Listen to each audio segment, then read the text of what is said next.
اهلا بكم مشاهدين بين سبورتس، حياكم الله في الحلقه الختاميه من برنامج المساء الرياضي.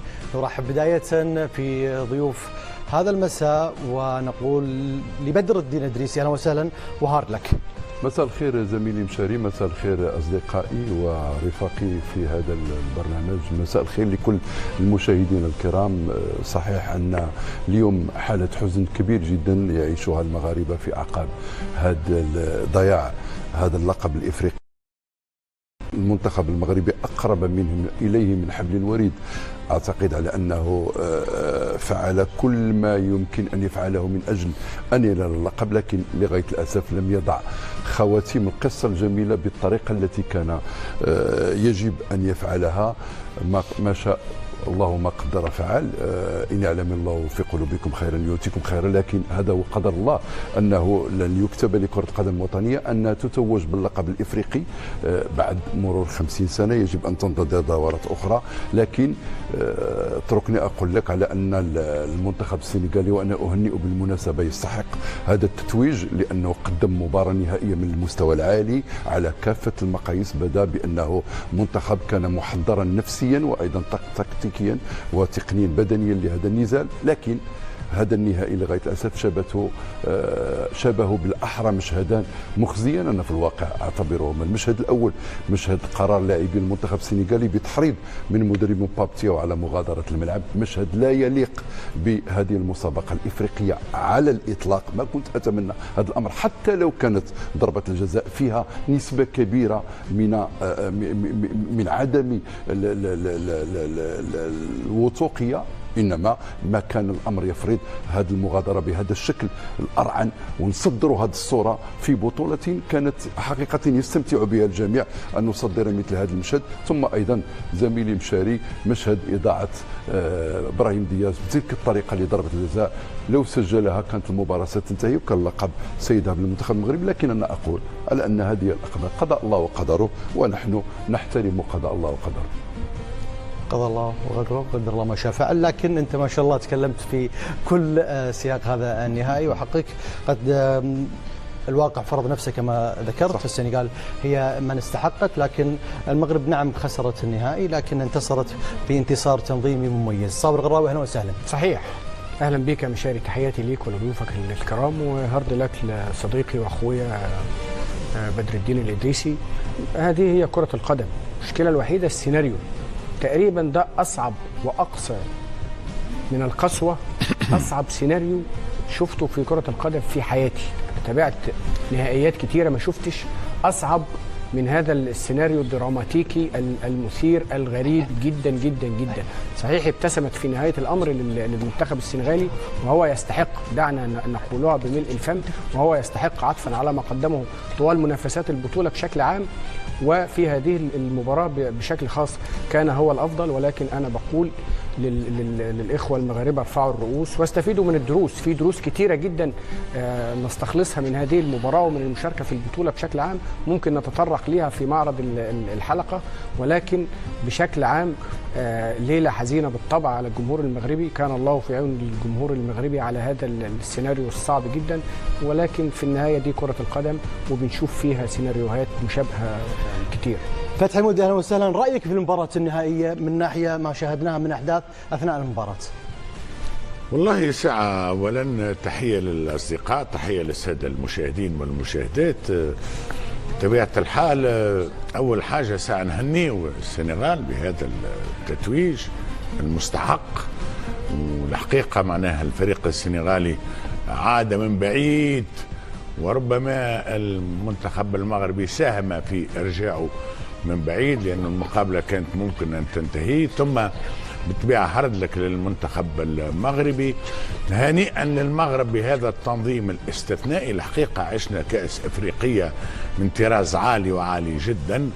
ولكن نحب التحية الكبيرة والخاصة لساديو ماني، لأنه ساديو ماني لا أقول أنه أنقذ نهائي من فضيحة مدوية، لا، أنقذ الكرة الإفريقية من فضيحة مدوية، لانه الكثير مش عاجبهم انه تكون هذه الروعه في الكاس الافريقيه، وخاصه في الغرب اللي ما يهموناش، ولكن نقراوا بعض التعاليق، ما يحبوناش ننجحوا، ولكن احنا بدنا ساعات نساهموا، نعطيهم على طبق انه امكانيه انه ينقذوا النجاح نتاعنا. ساديو ماني كان راجل وسيد الرجال كما نقولوا احنا في تونس، والحقيقه وقال لهم ارجعوا احنا رجال ما نغادروش، وبطبيعه الحال من بعد تو نحكيوا على التسلسل.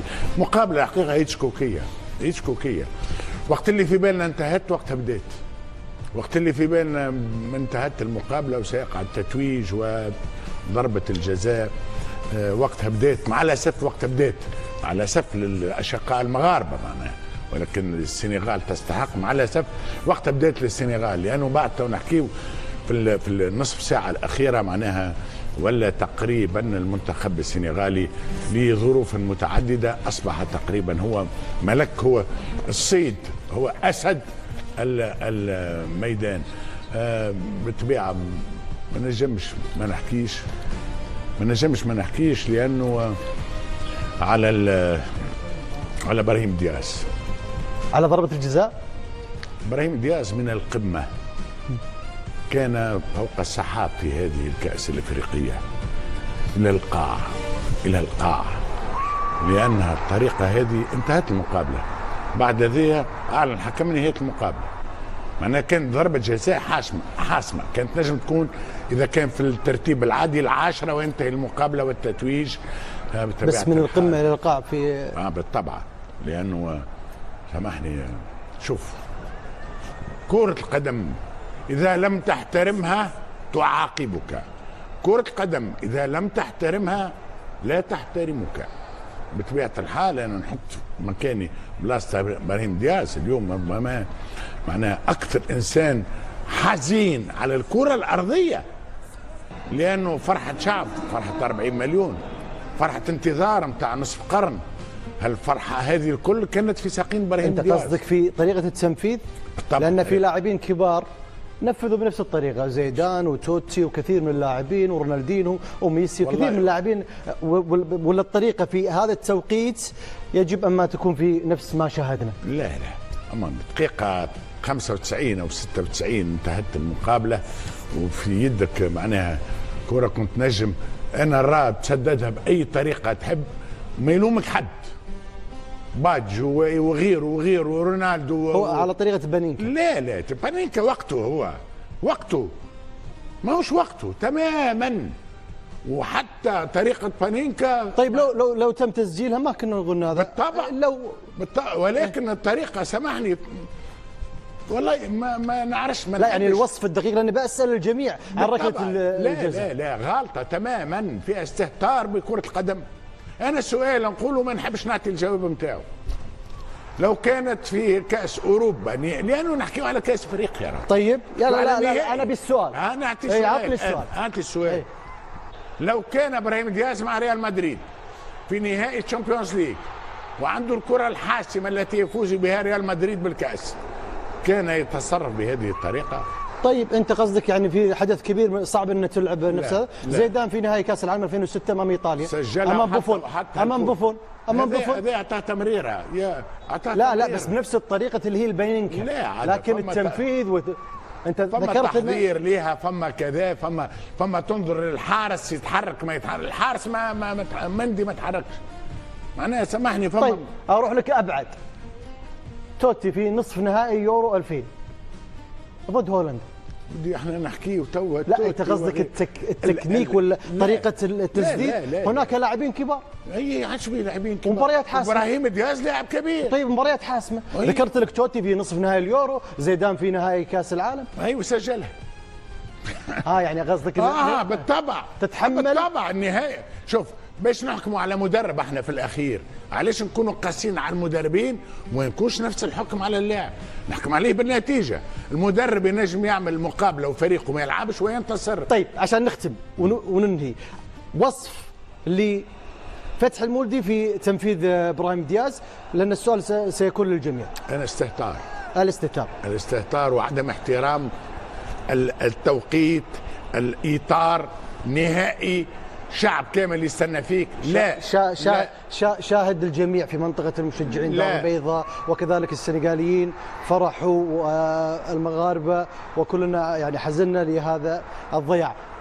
حسام الدين أحمد أهلا وسهلا، مساء الخير، رأيك في تنفيذ إبراهيم دياز ركلة الجزاء؟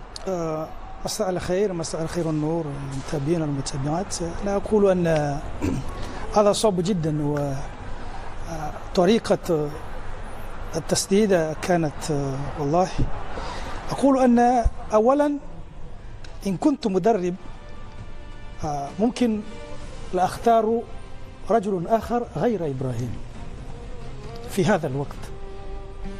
شنو السبب؟ السبب إبراهيم دياز دخل التاريخ، أفضل بطولة، مسجل في 5 مواجهات متتالية، هداف البطولة، كل شيء يعني محفز كل شيء، كل شيء سجل ضربة جزاء كل شيء قبل. كل شيء. لكن أنا أفضل القائد أشرف حكيم من إبراهيم دياز في هذا الوقت.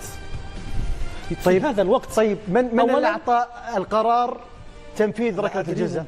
لا أدري، ممكن هو المدرب، ليس ممكن أنه ليس المدرب، وممكن أن إبراهيم دياز أو اللاعبين يقولوا اذهب.